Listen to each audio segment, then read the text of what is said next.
청나라 초기의 문장가 장조는 이렇게 말했습니다. 하루의 계획으로 파초를 심고, 한 해의 계획으로 대나무를 심고, 10년의 계획으로 버드를 심고, 100년의 계획으로 소나무를 심는다. 시 쓰기는 파초를 심는 것이고, 책 읽기는 100년의 계획으로 소나무를 심는 것과 같습니다. 우리는 무엇을 심으며 살아가고 있을까요? 오늘은 장석주 시인의 40의 서재 속에서 삶과 독서, 그리고 존재의 깊이에 관한 이야기를 나누어 보려 합니다. 시골에 나서 10년쯤을 살고 그 뒤 35해는 도시에서 누구보다 열심히 살았다. 크고 작은 성공과 실패를 겪었다. 도시에서 산다는 것은 대개는 목표 지향적인 삶에 투신하는 것을 뜻한다. 더 많은 재산, 승진, 새 차, 더 넓은 아파트, 사치, 맛있는 음식, 도락에서 얻는 쾌락들.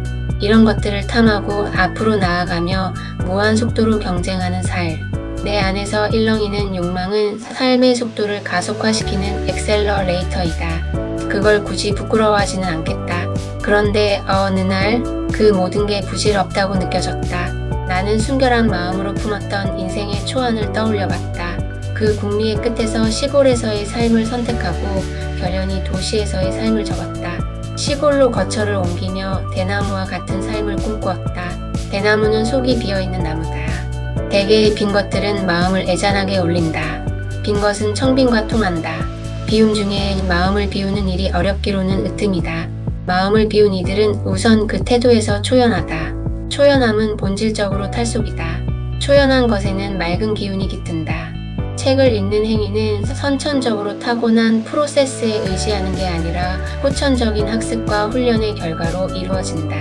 책을 읽으려면 주의와 기억 그리고 시각, 청각, 언어 프로세스 책 읽는 뇌를 작동하면서 나라는 존재의 지평을 넘어가야 한다. 이때 넘어간다는 것은 아주 짧은 시간 동안 다른 사람의 의식에서 비롯된 전혀 다른 관점을 시도해보고 거기에 동화되어 결국 이입하는 프로세스를 가리킨다. 책 읽기는 인류가 인지신경의 발달 과정에서 이뤄낸 발명품이다. 문자를 발명하고 책을 읽게 되면서 인류의 뇌는 크게 바뀌었다. 책을 읽는 것은 뇌 안에 이미 생리적, 인지적으로 돌이킬 수 없는 변화 속으로 들어간다는 뜻이다. 책을 읽는 행위에는 어휘들을 읽는 것 이상이 요구된다. 책을 읽고 이해하기 위해서는 기초적인 주의, 지각, 개념, 언어 및 운동의 프로세스로 이루어진 인지 수준에서 언어 정보와 개념 정보를 모두 연결한 뒤 각자의 배경 지식과 관여를 기반에 두고 나름대로 고유한 추론과 가설을 생성해야만 한다. 뇌의 뉴런 회로들을 책을 읽기에 필요한 수준으로 최적화시켜야만 한다. 한마디로 책 읽는 뇌로 포맷되어야 한다. 그렇지 않고는 한쪽도 앞으로 나아갈 수 없다. 책을 읽을 때 우리는 자의식을 버리고 전혀 다른 세계로 들어간다. 책 읽기란 자신을 넘어서서 다른 세계로 가는 행위다. 책을 읽는 행위는 혁신적인 사유를 촉발시키고 우리의 가능성을 확장하며 우리를 새로운 어떤 세계로 데려가는 일이다. 책을 한 권씩 읽을 때마다 우리는 새로운 사람으로 나아간다. 동물은 스스로 운명의 중력에서 벗어날 수 있는 능력이 없기 때문에 비천하다. 책은 스스로 운명의 중력에서 벗어날 수 있는 자유를 준다. 날마다 새로운 사람으로 나아간다는 게 그런 뜻이 아니겠는가? 다치바나 다카시에 따르면 지적인 것을 향한 인간의 욕망은 원시생물 이래로 생명체를 떠받쳐온 생명 원리다. 책을 읽는다는 것은 그 생명 원리의 발현이다. 그러니까 책을 맘껏 읽고 싶어 괜찮은 직장을 그만둔 것은 생명 원리에 따른다는 것이라는 뜻이다. 꿈을 쫓는 사람은 존재의 궁극적인 결렬을 안고 있는 까닭에 항상 배고프다. 나는 자발적으로 정규 교육 과정에서 이탈해서 시립도서관을 다녔다. 규율을 강요하고 사사로운 것까지 통제하는 학교라는 제도를 견딜 수가 없었다.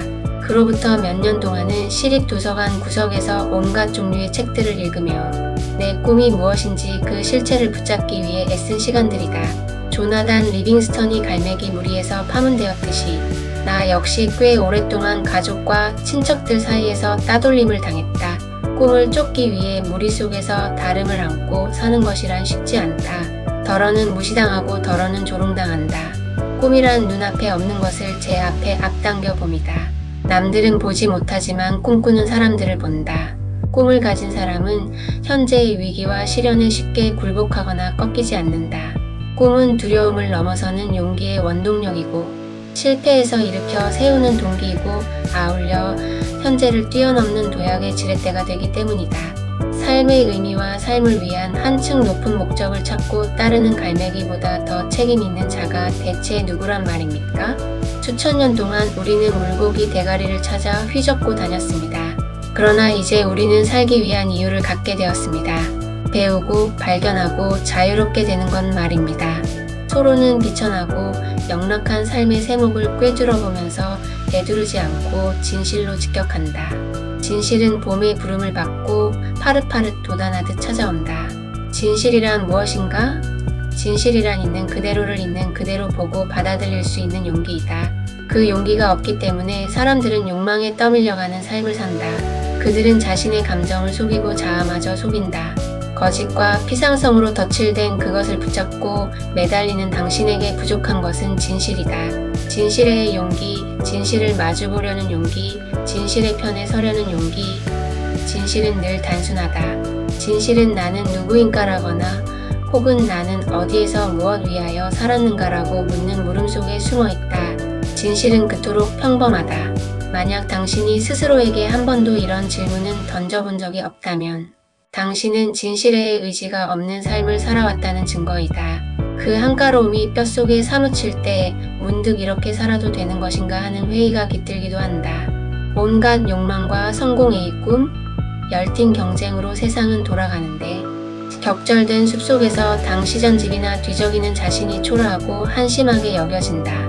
세상은 앞서가는데 나만 뒤처진 것은 아닌가. 한가로움이 와락초조함으로 바뀌는 찰나이다.